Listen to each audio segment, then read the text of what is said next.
성경에 느헤미야라는 인물이 있습니다. 느헤미야는 당시 세계를 다스리던 페르시아 왕의 측근 관료였습니다. 술관원이라고 나오는데 한마디로 왕의 비서였습니다.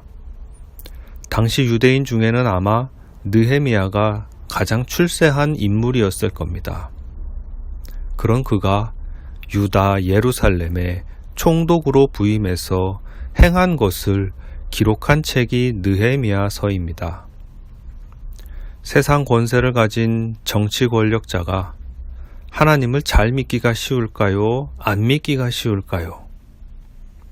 똑같이 유다의 총독이었던 빌라도를 보세요. 빌라도는 예수님을 직접 봤고 선지자로 알아봤음에도 믿지 않았습니다. 일반적으로 부자 권력자는 하나님의 나라에서 멉니다. 부자가 부를 포기하고 권력자가 권력을 포기해야만 하나님의 나라를 얻을 수 있기 때문입니다. 그런데 이 느헤미야가 바로 그런 인물이었습니다. 하나님의 나라를 위하여 하나님의 종이 되려고 세상 나라와 권리를 포기한 사람입니다. 그래서 이 느헤미야는 선지자가 아님에도 불구하고 우리의 인식 속에서 선지자처럼 인식됩니다. 그의 삶이 정말 선지자스러웠기 때문입니다. 총독임에도 불구하고 기득권과 야합하지 않았으며 백성의 권리를 대변했고 목숨의 위협을 받으면서도 하나님의 성벽 건축과 개혁 사업을 멈추지 않았습니다.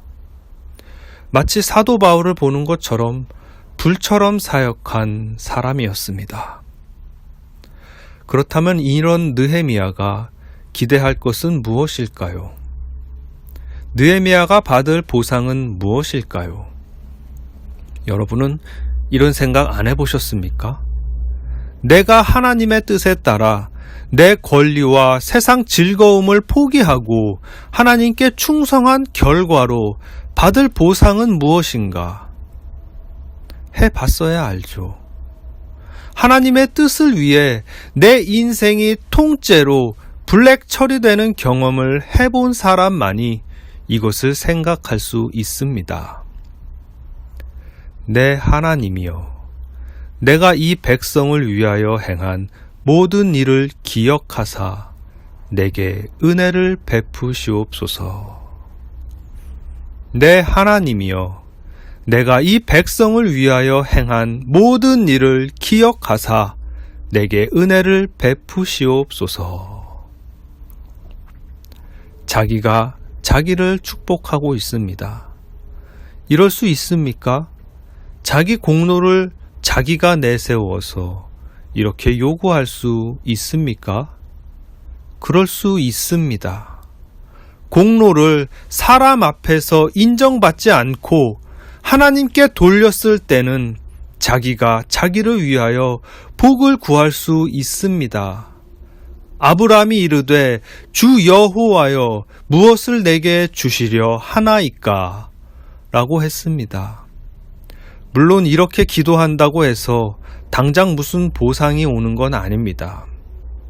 주님께서는 너희도 명령받은 것을 다 행한 후에 이르기를 우리는 무익한 종이라 우리가 하여야 할 일을 한 것뿐이라 할지니라 고 하셨습니다.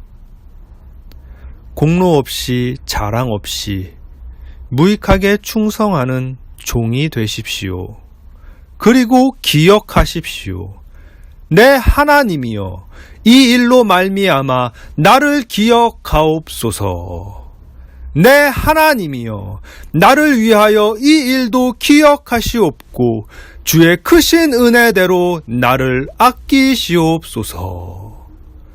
내 하나님이여, 나를 기억하사 복을 주옵소서. 하나님이 여러분을 기억하십니다. 하나님은 하나님 나라와 하나님 백성을 위해 일한 사람에게 하나님의 복을 주십니다. 여러분에게 자격이 있습니까? 여러분이 하나님을 위하여 여러분의 인생을 포기하면서 여기까지 왔습니까? 아니면 적당히 세상 것 맛보면서 살았습니까? 하나님은 자기의 공로를 세상에서 인정받지 않고 하나님의 손에 맡긴 사람을 기억하십니다. 네, 하나님이요. 하나님은 사람에게 인정받지 않고 모든 것을 하나님의 손에 맡긴 사람에게 하나님의 은혜를 베푸십니다. 네, 하나님이요.